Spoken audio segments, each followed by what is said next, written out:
Shalom, bien-aimés dans le Seigneur. Nous sommes le 31 décembre et dans peu de temps, nous allons rentrer dans l'année 2021. Nous allons prier. Père Saint, merci pour ce beau temps. Merci parce qu'il y a un message à donner à ton peuple. Merci parce que tu veux changer l'histoire de quelqu'un. Merci parce que tu veux rencontrer la foi de quelqu'un. Merci parce que le Saint-Esprit est à l'œuvre pour changer l'histoire d'un peuple, d'un homme, d'une personne, d'une maison, d'un foyer, d'une entreprise, au nom de Jésus-Christ. Amen. Eh bien, c'est Big Prophète Emmanuel Lumbu, patriarche du sacerdoce. Je voudrais partager ce message avec vous. C'est vrai, l'année 2020 a été une année très difficile. Et dans cette année, il y a eu beaucoup de soucis, il y a eu beaucoup de problèmes, surtout liés à la pandémie Covid-19 qui a dérangé beaucoup de choses. Et cela a affaibli la foi de certains. Parce que jusqu'à présent, certains pays n'arrivent pas à se communier, à rester ensemble pour rendre un culte agréable à Dieu. Et cela nous a coûté, nous a créé beaucoup de choses et beaucoup de problèmes. Je voudrais dire que les années se poursuivent ne se ressemblent pas. Au travers de ces quelques passages que je vais lire, cela va nous amener à comprendre la pensée de Dieu ce soir. Le premier passage est dans 2 Samuel 3, au verset 39, il est écrit « Je suis encore faible », ça c'est David qui dit. « Je suis encore faible, quoique j'ai reçu l'onction royale. Et ces gens, les filles de Tsérouja, sont trop puissants pour moi. Que l'Éternel les rende selon sa méchanceté à celui qui fait le mal. » Le deuxième passage, je le prendrai dans Ésaïe 8, 10. La Bible dit, former des projets, ils seront anéantis. Donner des ordres, ils seront sans effet. Car Dieu est avec nous. J'ai pris ces deux passages dans le but de t'édifier ce soir. Il est vrai que la pandémie a fait en sorte que certaines personnes ont changé de déclaration de la foi. Certaines personnes n'ont plus reconnu la droite de Dieu à cause de la pandémie. 2020 était une année où si on nous disait de revoir la même chose, tout le monde refusera, dira que non, nous ne voulons plus vivre la même chose. Mais cette décennie a été préparée par certaines personnes pour que le monde vive certaines réalités. Au travers des événements, nous comprenons quels sont les esprits qui ont visité la terre. On a perdu des êtres chers, on a perdu des parents, on a perdu des familles dans cette pandémie. Mais nous devons savoir que le monde est conduit par des systèmes. Et ces systèmes s'imposent. Et ces systèmes forment des projets. Et ces systèmes ont des plans. Mais je voudrais dire aux gens ceci, à tous ceux qui me suivent, la Bible dit que les hommes forment les projets, mais c'est au Seigneur qu'appartient le dernier mot. Vous savez, à cause du fait que les gens suivent trop les médias, les gens commencent à perdre la foi. Les gens commencent à croire à ce que les médias disent, et ils oublient ce que la parole de Dieu déclare. La parole de Dieu est oui et amen. La parole de Dieu était depuis le commencement. Et la parole de Dieu, c'est Jésus-Christ. Il est le chemin, la vie et la vérité. Après avoir traversé une longue période, nous devons nous poser des questions. Quelle est la suite ou quelle sera l'étape suivante? Vous savez, l'Éternel n'est pas un Dieu des œuvres inachevées. Il va jusqu'au bout. C'est pourquoi le Christ a dit, j'ai achevé l'œuvre pour laquelle tu m'avais envoyé. Après cette œuvre, après cette épreuve, Dieu a des choses. Pourquoi Dieu te garde vivant? Nous devons nous poser des questions simplement parce qu'il y a des choses que tu dois accomplir que tu n'as pas encore accomplies. Voilà pourquoi je tiens à vous dire ceci. Nous pouvons combattre, nous pouvons lutter. Dieu nous garde vivants parce que Dieu a un plan avec nous. Mais nous savons que tout le monde, ça se dit dans des réseaux sociaux, par-ci, par-là, que l'ordre mondial, la nouvelle ordre mondiale, la mondialisation, les Illuminati et les gens parlent de la marque de la bête au travers des vaccins et consorts. La Bible dit dans Ésaïe 8:10, formez des projets, ils seront anéantis. Donnez des ordres, ils seront sans effet, car Dieu est avec nous. Je voudrais lire un passage biblique qui est très très important. Dans ce passage biblique, il y a des choses qui sont écrites, ce sont des choses qui retiennent mon attention. Nous allons d'Apocalypse 3. Nous allons d'Apocalypse 3, et là nous prendrons le chapitre 3 au verset 10. Que dit la Bible d'Apocalypse 3 au verset 10? Eh bien, la Bible dit ceci. Écoutez-moi très bien. La Bible dit, parce que tu as gardé la parole de la persévérance, à moi, je te garderai aussi à l'heure de la tentation qui va venir sur le monde entier pour éprouver les habitants de la terre. La tentation, les épreuves vont venir sur le monde entier, mais tous ceux qui garderont la parole de la persévérance, Dieu les protégera. C'est vrai, il y a un temps des hostilités, il y a un temps des épreuves, mais Dieu crée dans un temps, il crée aussi un temps. Il y a un climat qui peut être un climat de la mort. Dans ce climat, Dieu peut créer un climat de la vie. Tout dans la ville de Sarepta, partout, il y avait la famine, mais Dieu, par Élie, a créé la provision chez une veuve. Ça veut dire que même si on parle de la marque de la bête, on dit que les chrétiens seront tués, la souffrance sera grande, mais la Bible, depuis les temps anciens, Dieu marche avec le mystère du reste. Il y a toujours un reste. On ne peut pas s'en passer du reste. Il y a un passage très dangereux. Il y a un passage très délicat. Et je voudrais que tu puisses comprendre ce passage dans Daniel. Daniel 2, 21. La Bible nous dit des choses trop importantes. La Bible de Daniel 2, 21, la Bible dit ceci. C'est lui qui change, on parle de Dieu, c'est lui qui change les temps et les circonstances, qui renverse et qui établit les rois, qui donne la sagesse aux sages et la science à ceux qui ont de l'intelligence. Eh bien, c'est l'Éternel qui peut changer les temps. Tu te poseras la question, comment est-ce que le temps pourra changer? Vous savez que Élie a amené la saison sèche pendant une saison pluvieuse et a amené la saison pluvieuse pendant la saison sèche, parce que Dieu a changé les temps. Lorsque Dieu marche avec quelqu'un, l'Éternel peut changer les temps. Même si on dit c'est le temps de la souffrance, c'est le temps de la tuerie, Dieu peut changer ce temps à un temps de bonheur. Il change le temps. C'était le temps de la ménopause pour Sarai. Dieu a changé que Sarai puisse devenir féconde. C'est l'Éternel qui change les temps. Et c'est le message que le figuier n'avait pas compris. Parce que le figuier a dit que je ne donnerai pas mes fruits, parce que je ne suis pas dans mon temps, et Christ a maudit les figuiers, parce que le principe du temps, c'est le Christ, et le Christ était là, les figuiers malgré tout devaient quand même donner les fruits. Excellent enfant de Dieu, excellent ministre de Dieu, préparez vos cœurs. Quel est cet homme de Dieu à cause de l'onction? Il n'a pas souffert, il n'a pas pleuré. Que ce soit Élie, Moïse, que ce soit les Abraham, tous ces gens, tous ces grands patriarches ont vécu dans des moments d'incertitude, dans des moments où ils étaient confrontés à des réalités qui le faisaient pleurer. Mais l'Éternel ne les avait pas abandonnés. Ils ont fermé des gueules des lions, ils ont été la puissance du feu, ils ont fermé la bouche de l'adversaire et ils ont été toujours à la hauteur.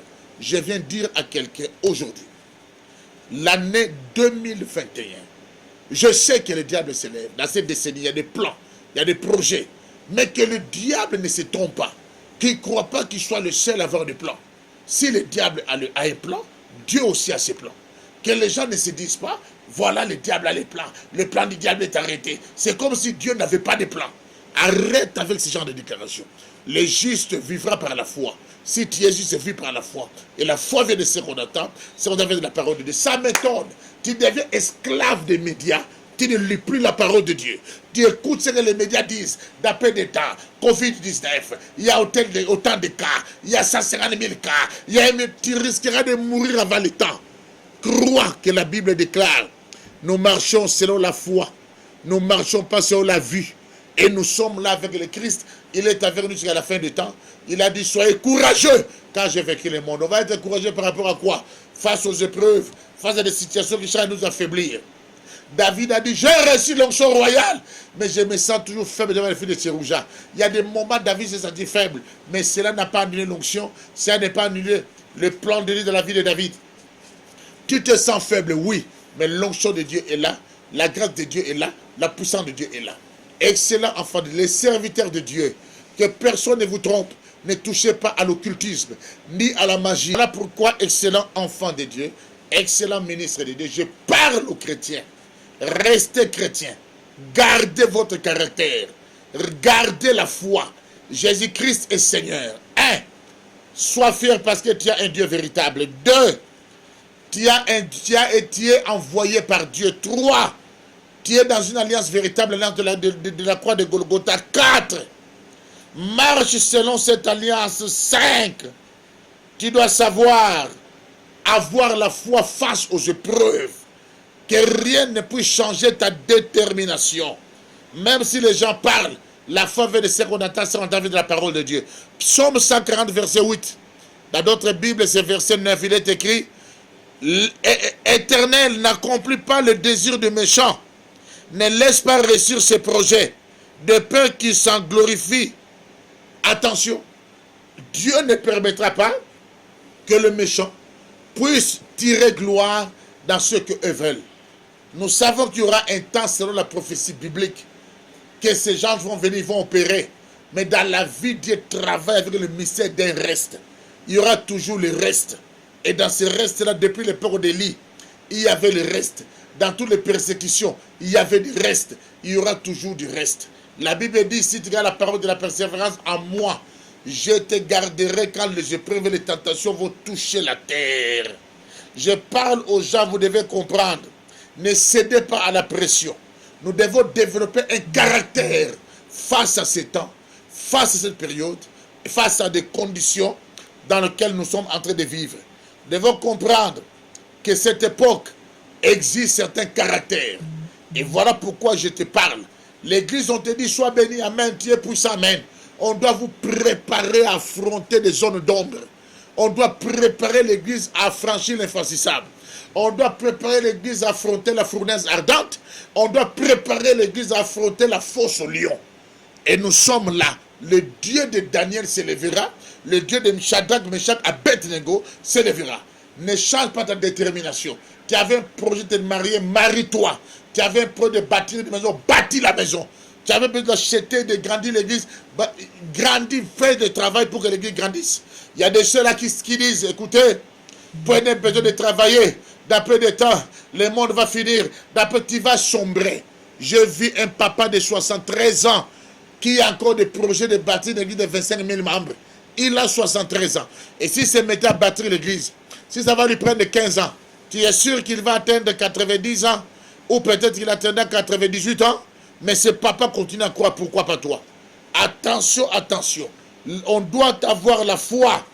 Et l'homme doit comprendre qu'on est venu sur cette terre, on a des missions. Tu es venu en mission. Et tu ne sortiras pas de cette terre tant que ta mission ne sera pas finie. Voilà pourquoi la Bible déclare, le Seigneur échange le temps. Il va changer le temps. Même si tu es au bout, il peut changer le temps. Il y a des situations qui sont arrivées. La Bible même parle. Quand la tentation va toucher la terre, l'Éternel va réduire le nombre de jours de cette tentation. Sinon, même les Élis n'allaient pas tenir. C'est pour te dire que l'Éternel pense à ses Élis, il pense à son Église, il va enlever son Église. Nous continuons à persévérer, nous continuons à croire que la grâce du Seigneur est avec nous. Écoutez-moi très bien. Nous savons que l'ennemi est là, mais nous devons dépasser la ligne que l'ennemi a tracée, la limite que l'ennemi a imposée. Tu es appelé à dépasser cette ligne. Voilà pourquoi je suis en train de te parler aujourd'hui. 2021, tu dois te lever. 2021, tu dois être toi. Tu dois rester en prière en ayant la foi authentique. Gardez la foi. Qu'on ne te rend pas discoureur. Qu'on ne fait pas de toi un homosexuel. Qu'on te à cause de biens matériels. Qu'on ne dise pas, voilà, écoutez, il n'y a plus de délivrance. Voilà, il y a des gens qui sont déjà corrompus. Il y a des gens qui vont amener des messages qui vont détruire la foi de plusieurs. Et ce sont des pauvres matérialistes. Des gens qui croient que le bonheur s'arrête sur la terre. Ce sont ceux-là qui vont céder. Ne cède pas à la pression. L'Éternel verra si ses enfants. J'ai dit, Dieu n'est pas contre la bénédiction. Il bénit, mais la bénédiction de l'Éternel enrichit. Et ça ne se fait souffrir d'aucun chagrin. La bénédiction de l'Éternel, Dieu ne peut pas te bénir des lois contraires. Il ne peut pas te rendre meurtrier pour te bénir. Il ne te rendra pas occultiste pour te bénir. Il ne te rendra pas homosexuel pour te bénir. L'Éternel bénit selon ses plans. Je m'adresse ici à toutes les nations qui me suivent. Je voudrais parler de l'Haïti. Haïti, réveille-toi. Haïti, c'est ton temps. Je parle ici de l'Haïti. Je vois une lumière en Haïti qui s'élève. L'Éternel me montre cette grande lumière. Il y a un réveil en Haïti.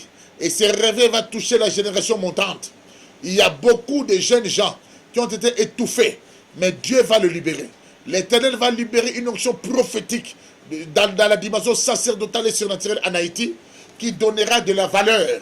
L'Haïti se relèvera de son sommeil. Car les Haïtiens sont un peuple puissant, un peuple fort. Dieu me montre une grande lumière qui s'élève en Haïti. Et ces pays, il y a eu trop de cérémonies, de dédicaces au diable. Beaucoup ont sacrifié cette terre. Mais je vous dis, c'est le temps de l'Haïti. Il y a un souffle nouveau qui souffle en Haïti, qui vaincra les puissances occultes, qui vaincra le fort des ténèbres. Et l'Haïti va affecter certaines îles d'à côté. L'Haïti fera un grand travail parce que l'Haïti va recevoir le message que certaines îles n'ont pas bien reçu. Haïti, c'est votre temps. Levez-vous pour travailler. Je m'avais encore parlé. La Côte d'Ivoire, c'est le temps pour la Côte d'Ivoire. Levez-vous la Côte d'Ivoire. Tous les hommes de Dieu de la Côte d'Ivoire. À cause de ce qui se passe chez vous, l'Éternel se lève à cause de cette nation où il y a des courageux, où il y a de ceux-là qui aiment travailler, qui aiment le spirituel. Travaillez dans vos prières.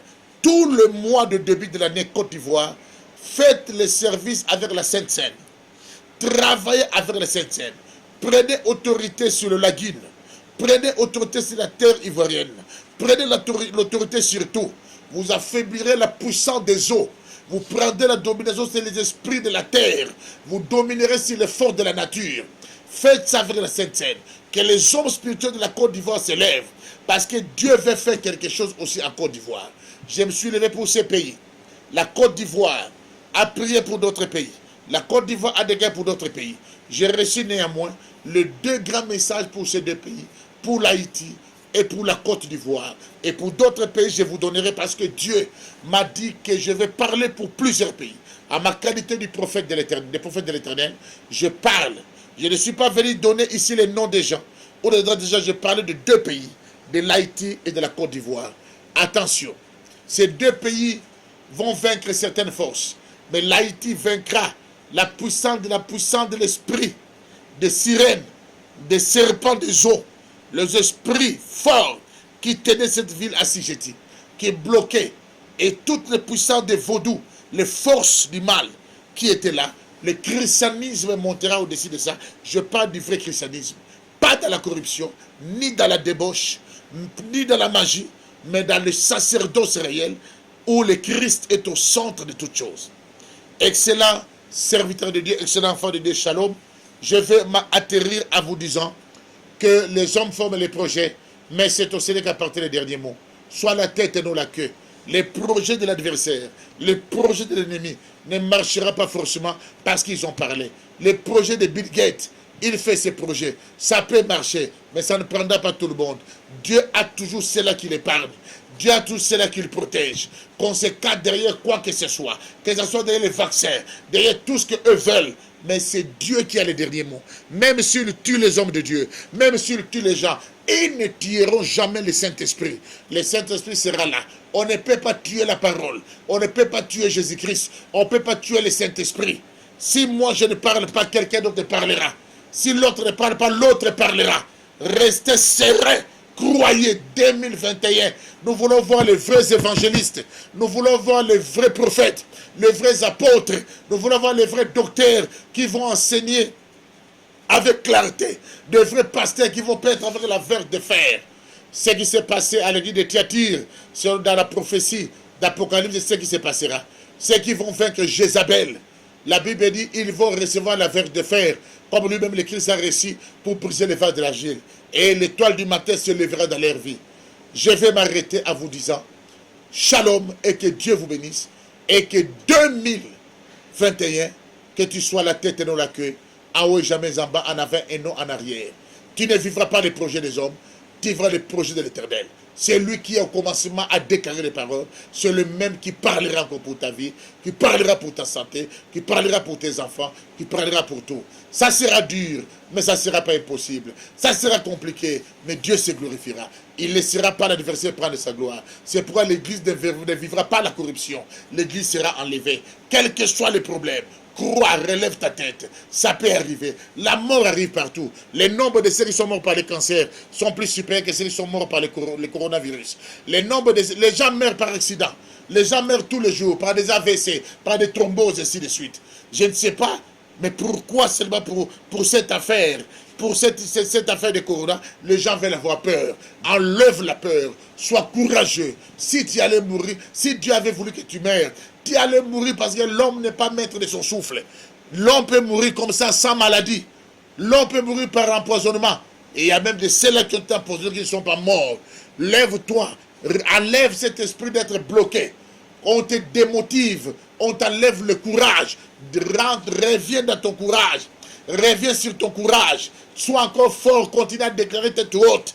Car Jésus-Christ est Seigneur. Il a dit, c'est que je vous ai dit, dans la maison, montez sur les toits, criez-le. Et en plein air, crie au vie de tous, crie en plein air, pour que tout le monde puisse en tirer profit. Que Dieu vous bénisse, et je vais prier pour vous. Vous qui me suivez, vous qui êtes partout au monde, on va prier. Père, ta renommée s'est accrue par l'accomplissement de tes promesses. Tu es Dieu. À cette nouvelle année 2021, qu'un nouveau cycle s'installe. Que le diable ne croit pas qu'il est le seul ou qu'il soit le seul à travailler. Il travaille, Dieu tu travailles. Et nous travaillons. Selon que l'Église a dit, mon Père agit, moi aussi j'agis. Il faut des choses, nous ferons aussi des choses. Père, le Saint-Esprit n'aura jamais peur du diable, ni le Christ n'aura peur du diable. Ils peuvent s'élever, mais toi tu agiras. Le diable a commencé son œuvre depuis Genèse. Il a travaillé depuis avant la fondation du monde. Le diable a été précipité avant que l'homme ne soit créé. Et les anges ont été infidèles avant la création de l'homme, avant la création de la terre. La terre était sortie des eaux. Père, je crois que le Christ qui a purifié le tabernacle céleste, il a purifié les ustensiles, il a purifié les cieux, il a traversé le tabernacle céleste avec son propre sang. Je déclare que cette traversée, que celui qui a traversé le tabernacle céleste nous prenne dans sa main pour que nous traversions ensemble. Père, réveille, envoie ton esprit, que les quatre vents de la terre fléchissent, que les quatre cardinaux s'ouvrent, libère le nord, sud, est, ouest, envoie une nouvelle vague, que l'esprit vienne des quatre vents, pour donner un nouveau souffle à cette armée qui était dans la vallée, qui se relève, qui ne soit pas traumatisé par les informations des médias, mais qu'il croit à la parole biblique. Tous ceux qui étaient découragés, qui ne voulaient plus lire la parole de Dieu, qui continuent à méditer la parole de Dieu. Car il est écrit que la loi ne s'éloigne pas de ta bouche, mais de nuit et jour, et agis selon ce qui est écrit. C'est alors qu'on aura du succès, et c'est alors que nous réussirons. Père, agis dans le nom de Jésus-Christ. Quand tu restes seul, quand vous êtes nombreux, tu ne verras pas ça. Moïse n'était pas à 3, c'était pas à 2, il était le seul. Il y a des choses quand tu resteras seul, tu le verras dans ta vie. Et ce n'est pas la pression, quelle que soit la pression. Et Manilumbu resterait Manilumbu. Moto, kikisa moto yaya, ezikisa misala ya satana na mboka. Moto, kikisa moto.